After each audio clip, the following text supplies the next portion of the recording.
A Sunday at my house always started with rituals.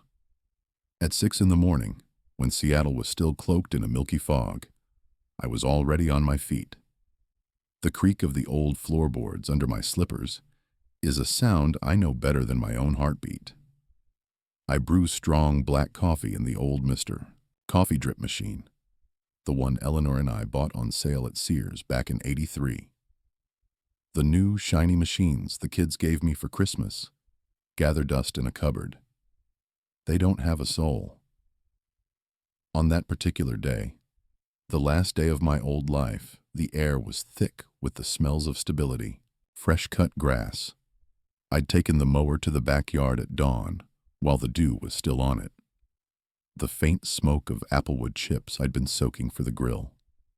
And finally, the sweet, sharp scent of the lemon meringue pie my daughter Anna had brought with her. These smells were the pillars of my world, a foundation I thought was unshakable. I'm 74 years old. My name is Victor, though back in my youth at the Boeing plant, where I worked for 35 years as a structural engineer, they just called me Vic. I designed fuselage components for the 747s. My work demanded absolute precision.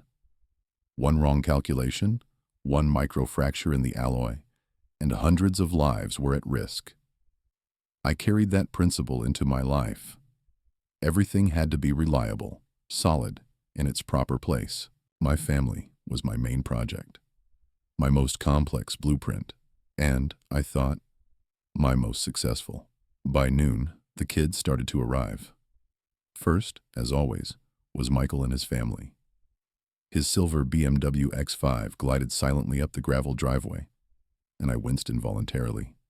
Too quiet, too smooth, not like my old Ford pickup, which roars like a wounded animal, but has never once let me down. Michael stepped out of the car, tall, fit, in a perfectly pressed Lacoste polo shirt and expensive loafers. At 45, he was a vice president at some tech firm whose name I could never remember. He spoke a language of deadlines, KPIs, and synergy. A language in which you can't say, "I love you." His wife, Jessica, emerged from the passenger seat. She always reminded me of a bird of prey, a perfect hairdo, a sharp manicure, and eyes that scanned everything around her with the cold appraisal of a realtor. She sold high-end real estate on Lake Washington and could talk about a house in a way that sucked all the life out of it, leaving only liquidity and investment appeal. Their sons, my grandsons, Jaden and Caleb, immediately buried their faces in their smartphones, barely mumbling, "Hey, Grandpa." Next came Anna and her husband Tom. Annie was my pride and joy. Always smiling, gentle. She worked as a school teacher and seemed to have inherited my late Eleanor's kindness. She rushed to hug me, pressing her cheek against my old flannel shirt. "Dad, you mowed the lawn yourself again. I told you to hire a landscaper." "Why do I need a landscaper when I've got two good hands?" I grumbled. But deep down, I was pleased. We settled on the porch I had built 40 years ago. The wicker chairs we bought with Ellie were still sturdy. I brought out the steaks, ribeyes, perfectly marbled. I'd picked them out myself at Old Sal's butcher shop. "Dad, these steaks are something else. They just melt in your mouth," Michael said, but his eyes were glued to his phone screen. "I try to keep my hand in," I replied. Jessica poked at a lettuce leaf with her fork. She was always on some kind of diet. "Victor needs to rest more," she announced in her flat, emotionless voice, addressing everyone and no one in particular. "All these chores. The house is too demanding. Maybe it's time to consider a more compact living arrangement." An awkward silence hung in the air. I felt Anna tense up. "Jessica, Dad likes his house," she said softly. "It's not about what he likes. It's about what's sensible," she retorted. "Safety comes first." I decided to change the subject. We talked about the Seahawks, about politics, about nothing. But I couldn't shake the feeling that the real conversation was happening without words. In the quick glances exchanged between Michael and Jessica, in the way Anna avoided my eyes. Something was wrong. An invisible crack had appeared in the foundation of my world. After lunch, while the women cleared the table and the grandsons went inside to leech off my Wi-Fi, my heart acted up. That familiar stabbing pain in my left chest. Not a heart attack, no. Just the old engine sputtering. My nitroglycerin pills were on my bedside table. "I'm going to head up for a minute," I said as casually as I could. "Dad, you need help," Anna started. "I've got it," I cut her off. I hated having my weakness put on display. The staircase to the second floor. 22 steps of solid oak. Each one felt like Everest. I climbed slowly, breathing heavily, gripping the banister I had polished to a shine over decades. There was a ringing in my ears. Getting old, for real, I thought with a pang of bitterness. The door to my bedroom was ajar. I was reaching for the cold brass knob when I heard voices. They were coming from the next room, the guest bedroom, where Ellie used to have her sewing machine. They were speaking quietly, almost whispering. But I had designed the acoustics in this house myself. I wanted to be able to hear my children breathing in the night. The irony was as sharp as a knife. The first voice I heard was Michael's. Hesitant, guilty. "Jess, I can't. I just can't. It's his house. He built it. Have you seen his hands?" "Michael, stop with the sentimental nonsense," came Jessica's voice, cold as ice. "This isn't about his hands. It's about his safety and our peace of mind. This house is a 4,000 square foot monster, full of hazards. The stairs, the high lip on the bathtub, the old wiring. He's going to fall, hit his head, and no one will know for days. Is that what you want?" Silence. I could hear my son's heavy breathing. "I stopped by Shadow Lake Vista yesterday," Jessica continued in a businesslike tone. "I spoke with the manager. They have a room available in the assisted living wing, with a garden view. 3 meals a day planned by a nutritionist, a wood carving class, movie nights on Tuesdays. He'll be monitored 24/7. A nurse will make sure he takes his pills on time. Shadow Lake Vista, a pretty name for a prison.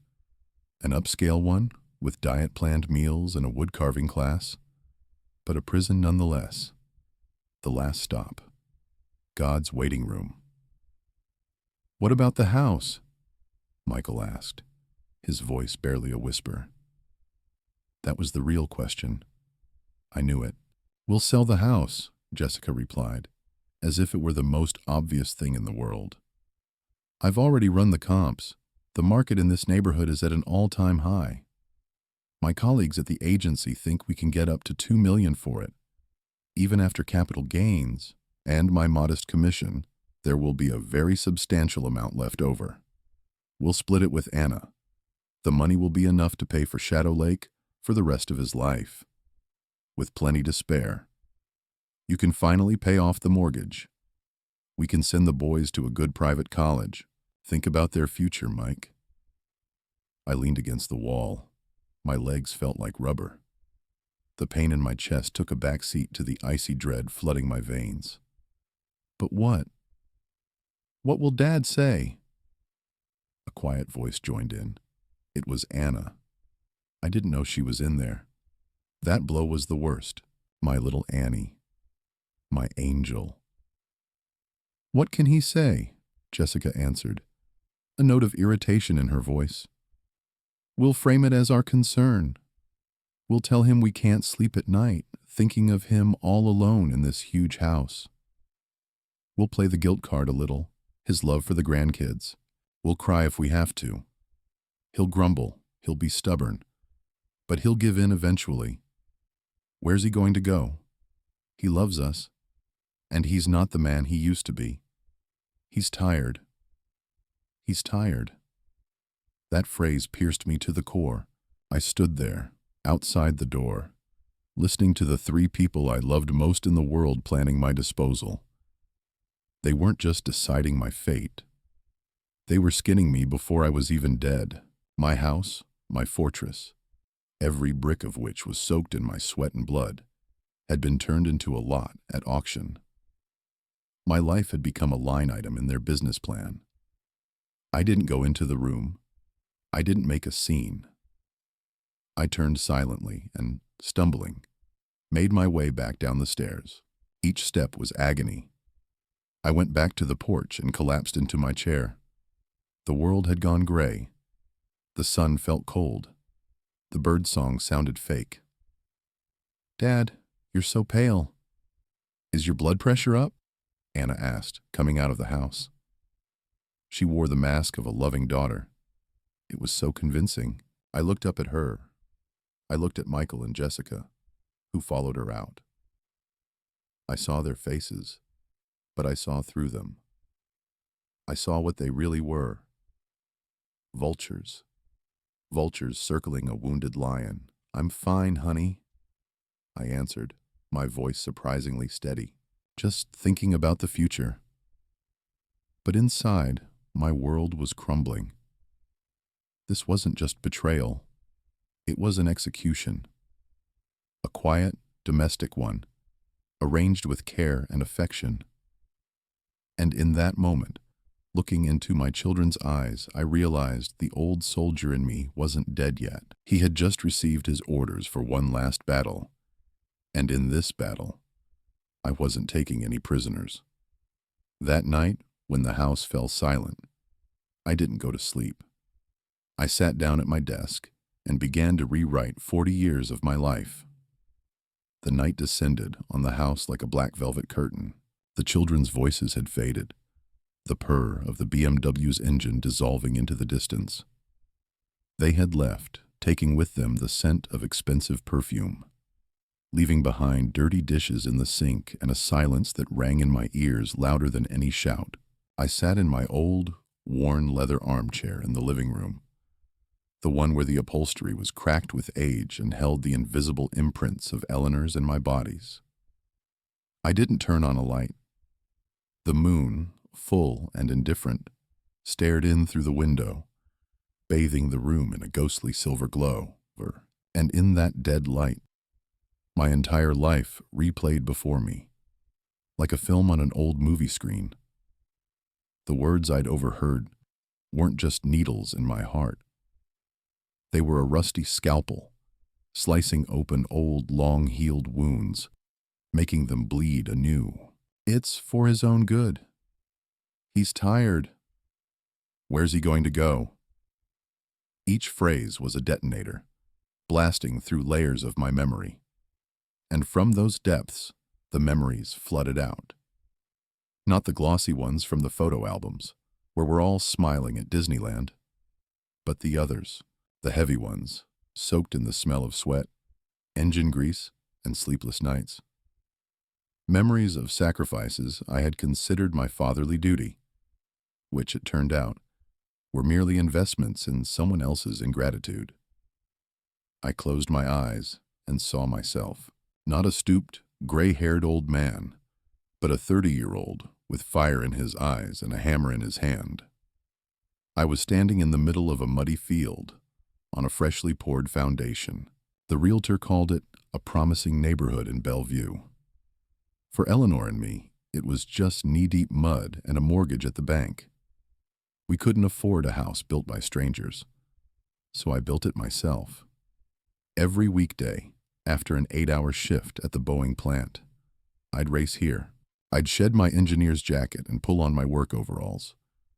I hauled bags of cement until my back ached with a dull, grinding pain. I framed the walls, made mistakes, tore them down, and built them again.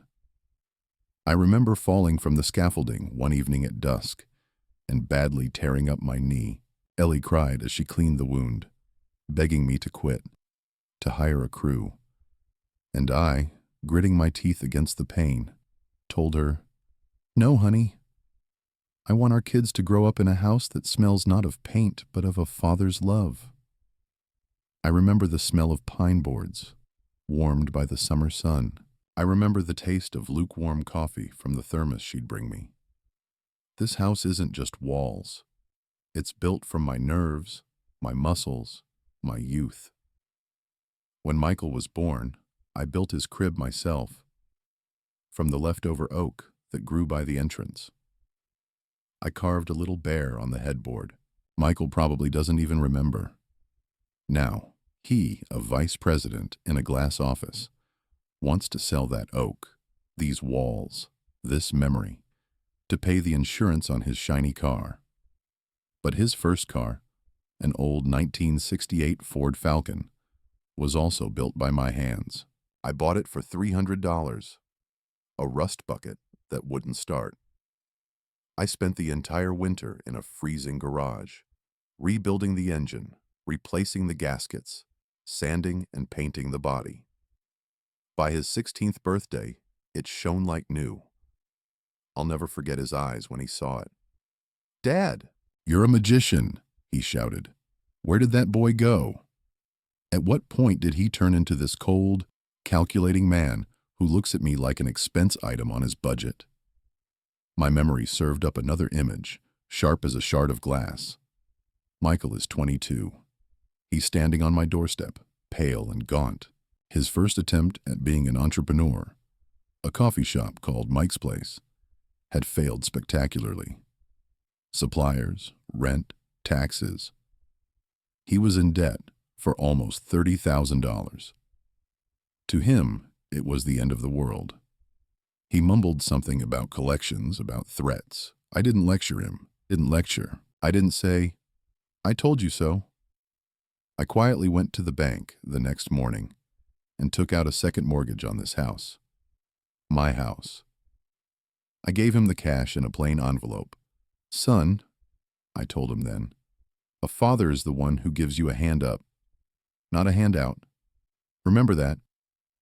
It seems he didn't. And his education at the University of Washington? 4 years, $110,000. Eleanor and I gave up everything. Vacations, a new car, remodeling the kitchen. We ate frugally, mended old clothes, so our son could get a diploma and a good start in life. He took it for granted. Every summer, he went to Mexico with his friends, sending us postcards, while we were counting cents to pay for the next semester. We didn't regret it. We were proud. What a foolish, blind pride. And Anna, my princess, my little girl. The memories of her are even more painful because they are soaked in a tenderness that she trampled. Her wedding. She dreamed of a fairy tale. "Daddy, I want it to be just like in the movies." And I gave her that fairy tale. Renting the ballroom at the Edgewater Hotel, overlooking Puget Sound, a designer dress, 100 guests, a live jazz band.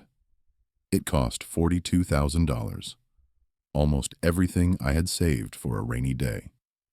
I watched her, beautiful and radiant, twirling in her dance with her Tom, and I felt tears of pride welling in my eyes.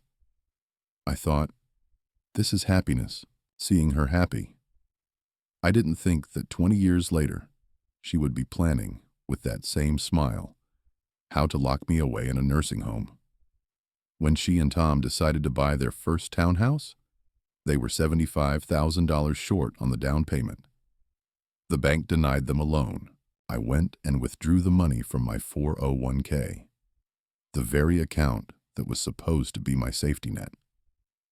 My financial advisor begged me not to do it, talking about penalties, about lost interest.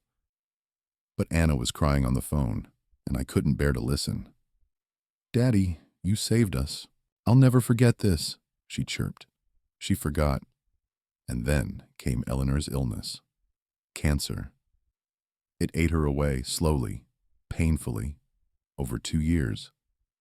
I became her caregiver, her nurse, her only pillar of support.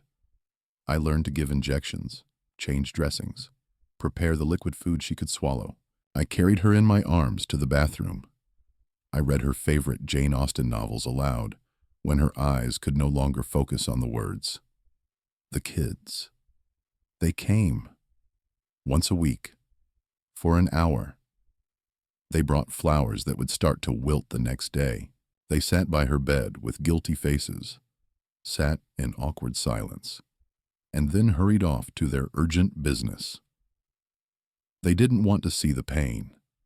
They didn't want to see the decline. They only saw an inconvenience that disrupted their comfortable lives. The full weight fell on my shoulders, and I carried it, without complaint, because it was my duty, my love. After she was gone, I was left alone in this echoing, empty house. I thought I would die of grief, but I survived. I forced myself to live. For them. I continued to host Sunday barbecues, fix the leaky faucet, mow the lawn. I was their safe harbor, the rock against which their problems crashed. And this was my reward. A room at Shadow Lake Vista.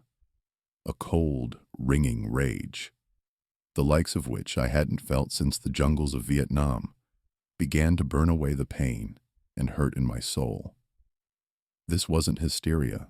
It was a crystal clear, focused fury.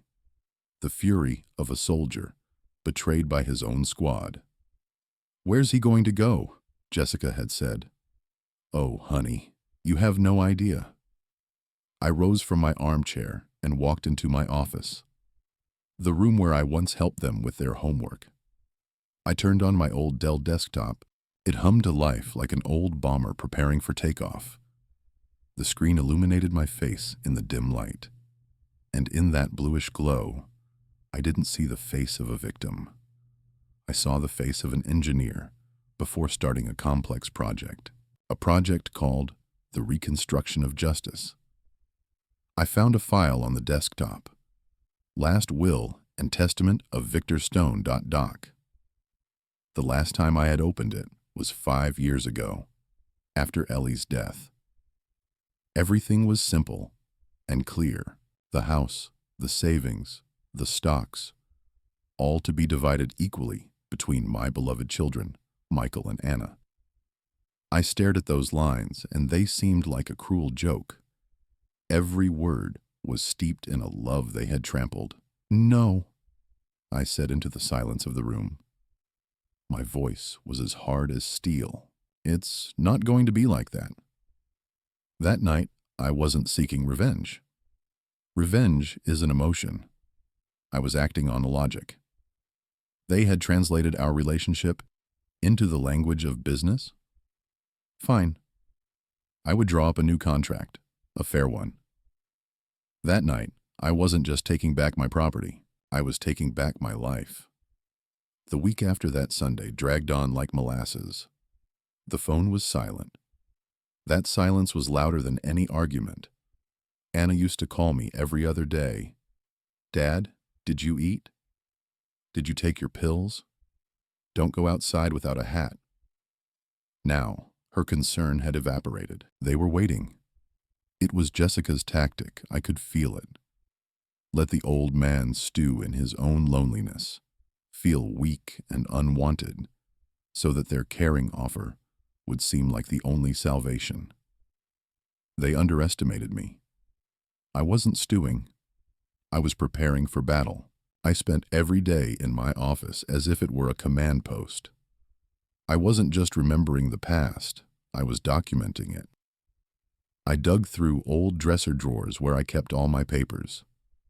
I found receipts, bank statements from the last 30 years, copies of checks. I spread them out on my large drafting table like evidence. It was like performing an autopsy of my own life, of my blind fatherly love. The numbers were merciless. They added up to an ugly, monstrous sum. Michael's tuition, his debts, Anna's wedding, the down payment on their house, dozens, hundreds of small loans till payday that were never repaid. When I tallied it all up on my old Casio calculator, a 6-figure number stared back at me. You could buy a yacht with that money and sail off to the Bahamas. I looked at that number and felt nothing but a cold, detached understanding.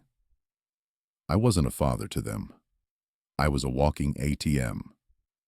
And now that the machine was starting to malfunction, they had decided to scrap it, after gutting it for every last cent. On Saturday morning, they appeared, the whole crew. Michael, Jessica, Anna, and her silent husband Tom, who always played the role of furniture. No grandkids. This wasn't a family visit. This was a business meeting. They walked in with serious, mournful faces, as if they were attending a funeral. Anna was holding a thermos. "Dad, I brought you your favorite chamomile tea," she chirped. Jessica was clutching an expensive leather folder. I knew exactly what was inside. Glossy brochures for a retirement paradise, and most likely, a power of attorney form. I met them in the living room. I was ready. There were cups on the coffee table, a vase of fresh flowers from my garden. I was calm, polite, and looked like a man in charge. My composure threw them off. They expected to see a broken, weeping old man ready to do anything. Instead, they saw Victor Stone, engineer and veteran, looking at them with a direct, clear gaze. "Dad, we need to have a serious talk," Michael began, sitting on the couch. He was trying to play the part of the concerned son, but he wasn't very good at it. His eyes darted around, his hands nervously fiddling with the hem of his expensive cashmere sweater. "I'm listening," I replied, taking a sip of my coffee. Jessica, taking the initiative into her own capable hands, placed the folder on the table and opened it. "Victor, we're terribly worried about you," she began in the smooth voice she probably used to persuade clients to buy houses with bad histories. "We see how hard it is for you to be alone. This house, it's too big for you. We've found a wonderful solution." She spread the brochures for Shadow Lake Vista on the table. Happy, rosy-cheeked seniors playing bocce ball. A smiling nurse taking a gray-haired gentleman's blood pressure. A pool with azure water. Lies. Glossy, professionally packaged lies. "It's the best place on the entire coast," she chirped. "Private residence, balanced meals, 24/7 medical care. You'll make new friends. You'll socialize with people your own age. No more worrying about bills, taxes, or fixing the roof. We'll take care of everything, and we'll visit you every weekend, I promise." "Every weekend?" I asked, slowly raising my eyes to hers. "Really? Last year, Jessica, you were in this house 3 times. Christmas, Thanksgiving, and last Sunday. You have a very busy schedule." She was flustered for a second, but quickly recovered. "Because we work hard, Victor." "We work hard so our children can have a future, and so we can afford to provide you with a dignified old age in such a wonderful place." I looked at Michael. "And how do you plan on paying for this dignified old age?" "The place, from the looks of it, isn't cheap." Michael took a deep breath, steeling himself. Here it was. The second strike. The kill shot. "Dad, we consulted with an attorney. And with your doctor, Dr. Evans. Given your condition, your heart, the memory lapses. It would be wise and safe if you signed over a general power of attorney to me to manage your finances and property. It's just a formality, so that I can pay the bills from Shadow Lake without any problems. To protect you from scammers who prey on the elderly. It's solely for your own good. Power of attorney." The words sounded like the click of a gun's hammer. Everything fell into place. They didn't just want to get rid of me. They wanted to take everything, completely, to turn me into a legal non-entity, into an incompetent fool for whom they would decide what to eat, where to live, and when to die. To strip me of the last thing I had, the right to be myself. A heavy silence fell over the room. Anna stared at the Persian rug, the one Ellie and I had brought back from Turkey. Michael's face was a grotesque mixture of shame and greed. And only Jessica looked at me with cold, impatient expectation. She was waiting for my signature, my surrender. "So, here's the plan," I said slowly and clearly, looking each of them in the eye. "I sign some papers, give you my house, my money, my name, and in return, you put me in this picture-perfect sanatorium where I'll make clay pots while I wait to die. Did I get that right?" "Dad, don't say that," Anna sobbed. "We love you. We're just scared for you. You fell on the porch last week, remember? What if something serious had happened to you? We'd never forgive ourselves." The bruise on my knee, that was their main argument, their proof of my frailty. I stood up slowly. I walked over to the old oak secretary desk and pulled out a thick cardboard folder, the one I'd been compiling all week. I returned to the table and placed it next to their glossy brochures. It looked gray and unassuming, but it contained the truth. "You talk about love," I said, opening the folder. "Fine. Let's talk about love, but not in the language of emotions. Let's use the language of facts, a language that, as I see it, is more familiar and understandable to you." I began to lay out the documents on the table, sheet after sheet, copies of checks, bank transfers, old IOUs written on napkins. "This, Anna," I said, pushing an invoice from the Edgewater's ballroom towards her. "Your wedding, $42,000. Remember how you wanted live orchids on the tables? To pay for them, I worked weekends for half a year at the local lumber mill." Anna turned as white as a sheet. Tom put a hand on her shoulder. "In this, Michael," I turned to my son, "is a copy of a cashier's check for $28,000 to pay off your business debt. I had just retired and wanted to buy myself a boat. I'd dreamed of it my whole life, but you needed the money more. I never bought that boat." I continued to lay out the papers, the bill for his tuition, the document showing the money transfer for his and Jessica's down payment. Dozens of papers, each one a testament to my sacrifice. "This whole stack of papers," I said, gesturing to the table, "is the price of my love. I didn't expect you to pay me back. I'm not that foolish. I expected basic respect. But you came here today to take the last thing I have. You didn't come as children worried about their father. You came as vultures who smelled a death in the air." I looked directly into Jessica's cold eyes. "And you, ma'am, are an outstanding professional. I always knew it. You've managed to appraise and list not just a house, but a man. My compliments."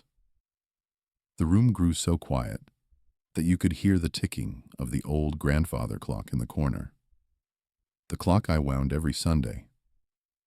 They looked at me with confusion, with anger, and with fear, the fear that their perfectly laid plan was crumbling before their eyes. "Dad, it's not like that. You've misunderstood," Michael stammered. "No, son. You're the one who has misunderstood," I said, closing my folder. "You decided I was no longer a fighter. You were mistaken. Now, if you'll be so kind as to take your brochures and leave my house. This conversation is over." I turned and walked towards the stairs without looking at them. I could feel their gazes drilling into my back, but I walked straight. My back was straight. I was no longer a victim. I was a soldier on the battlefield again. Once in my office, I dialed a number I knew by heart. "Frank? It's Victor." "Yeah, old friend, it's me. I need your help. I need to draw up a new will and revoke the old one to hell and back." On the other end of the line, I heard the satisfied, gravelly laugh of my old army buddy. now the best estate lawyer in the state of Washington. It's about damn time, Vic. I've been waiting for this call for 10 years. I'm ready. Dictate.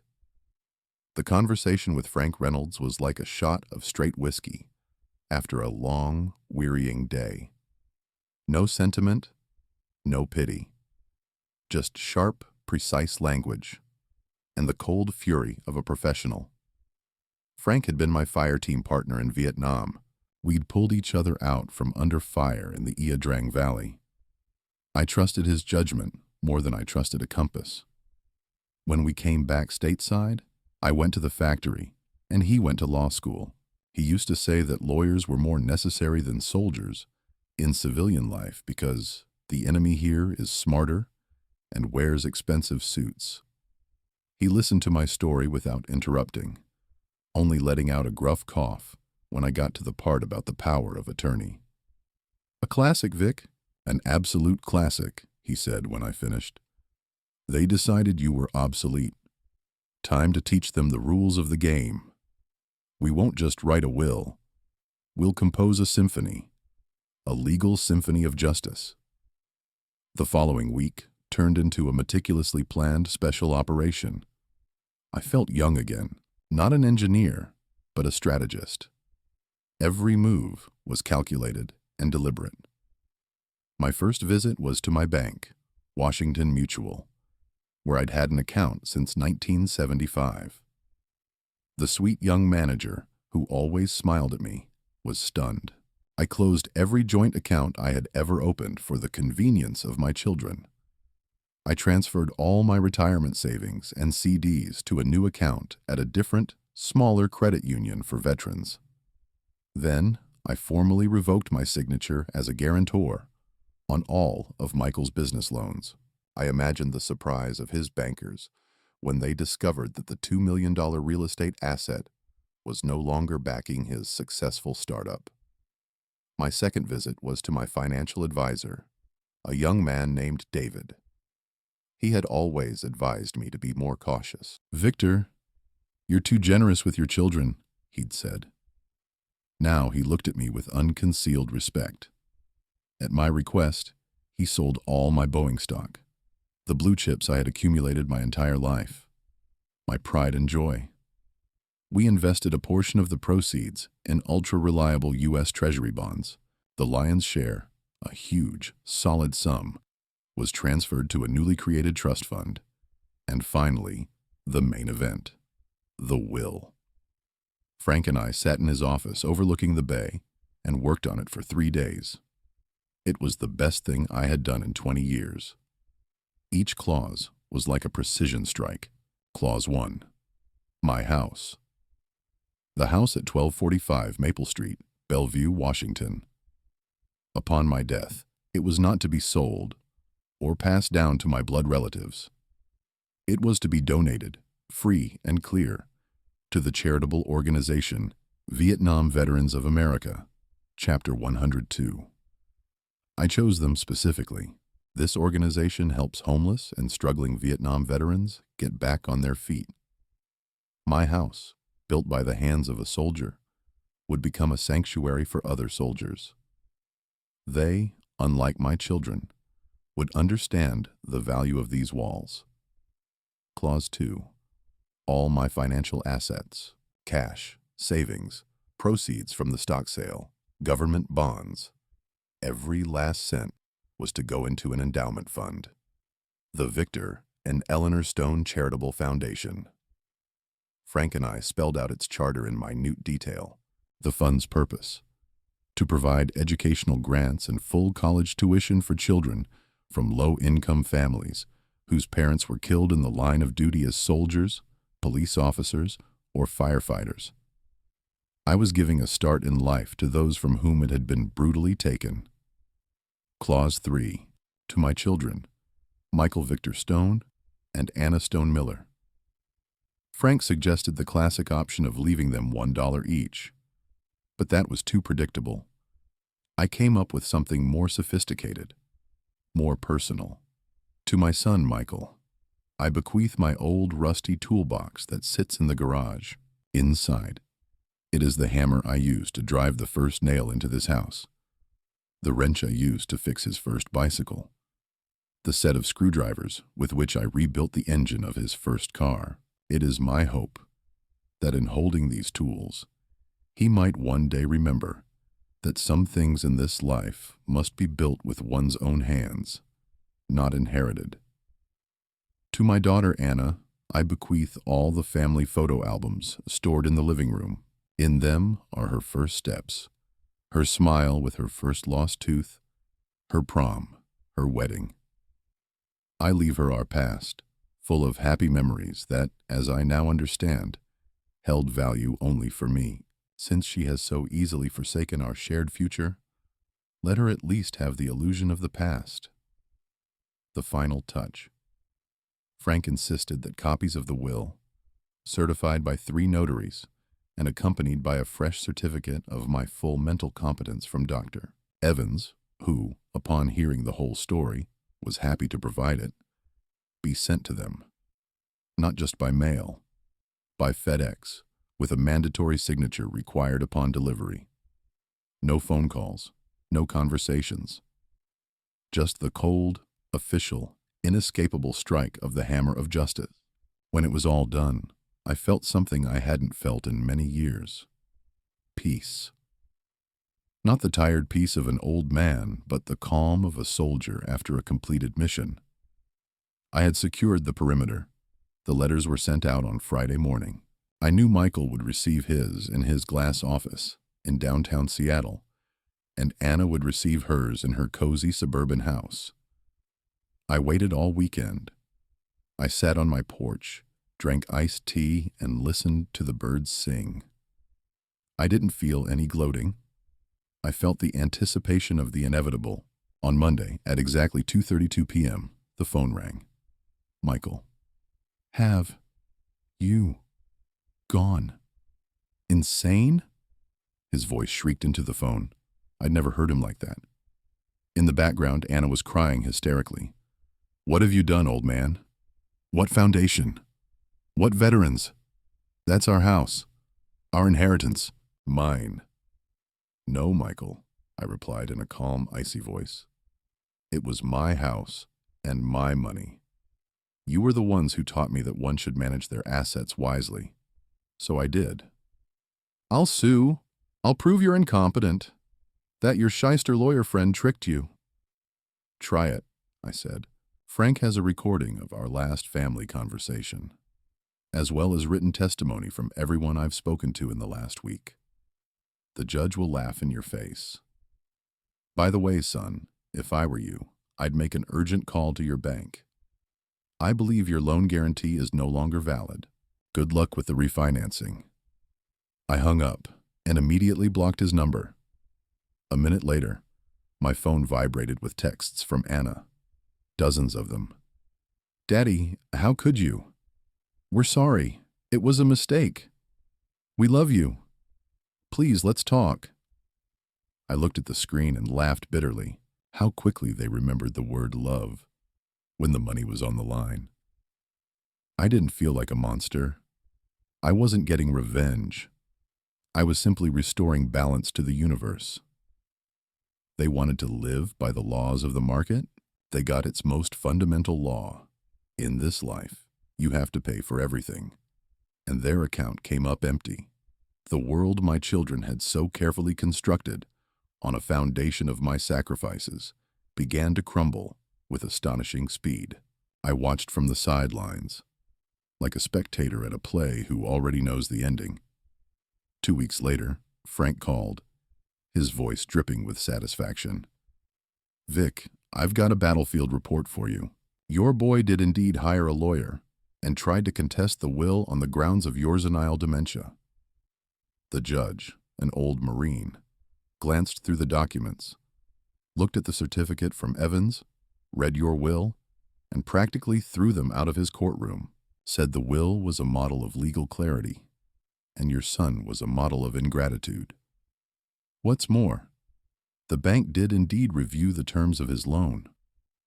Looks like he had to sell not just the BMW, but also a stake in his business. I listened to Frank, and not a muscle in my face twitched.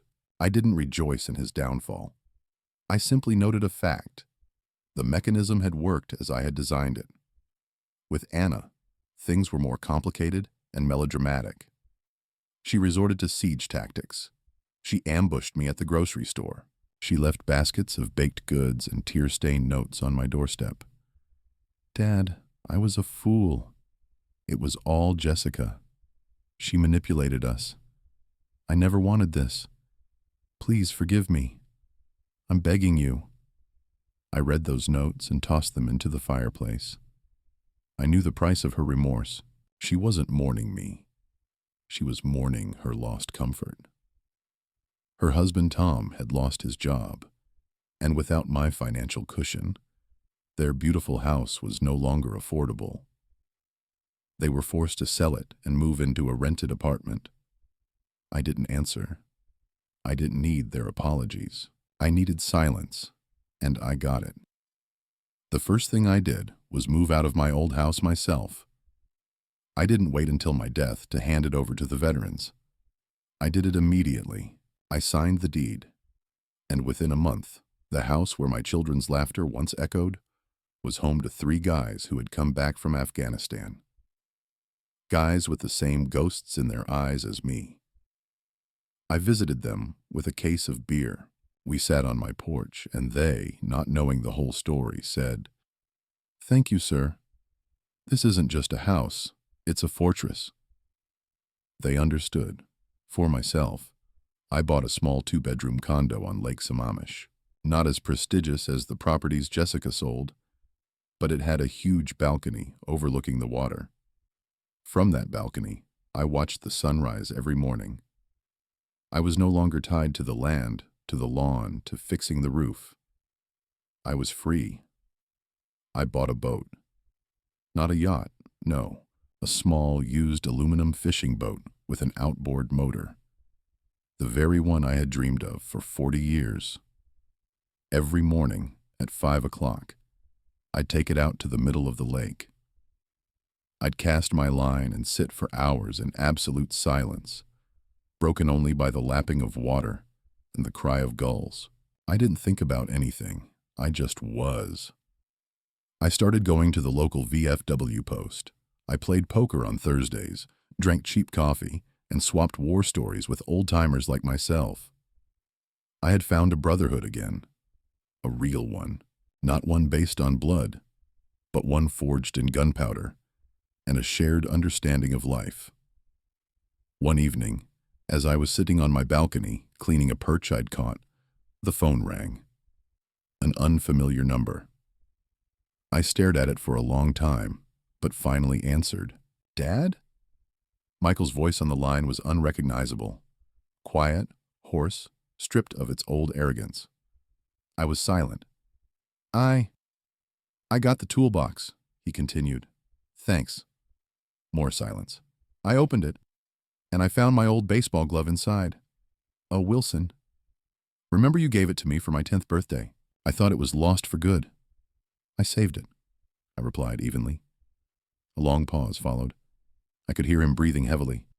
"Dad, I'm sorry, for real. I screwed everything up." "Yes," I said simply. "You did. Can Anna and I come over?" "Not now. Sometime. Just to talk." There was no demand in his voice. It was a request. I looked out at the lake. The sun was setting, painting the water in hues of crimson and gold. I thought about my new life, about the silence, about the peace, about the dignity I had won back. "All right," I said after a long pause. "Next Sunday, 2 o'clock, come to my dock. I'll text you the address. You can bring donuts, from Dunkin', maple glazed." I didn't know what I would say to them. I didn't know if I could ever truly forgive them. But I knew one thing. This would be a new conversation. On my terms. In my world. The door they had so carelessly slammed shut was now locked. And I was the only one with the key. I hung up the phone and went back to my fish. In the reflection on the glass of the balcony door, I saw myself. A gray-haired old man in a simple t-shirt. And for the first time in many, many years, he was smiling. The calm, confident smile of a man who had been through a war and come home. Truly home. To himself.